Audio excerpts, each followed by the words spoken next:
میرے محترم دوستو، 9 اور 10 محرم کا روزہ اور اس کی فضیلت۔ نبی مکرم صلی اللہ علیہ وسلم سے عاشورہ محرم کے روزے کے بارے میں پوچھا گیا۔ آپ نے فرمایا وہ پچھلے سال کے گناہوں کا کفارہ بن جاتا ہے۔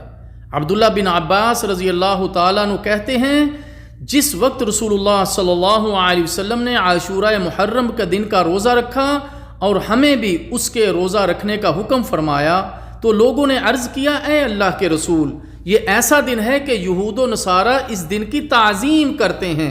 یہ سن کر رسول اللہ صلی اللہ علیہ وسلم نے فرمایا، اگلے سال ہم 9ویں محرم کا روزہ رکھیں گے، لیکن آئندہ سال نہیں آیا کہ آپ وفات پا گئے۔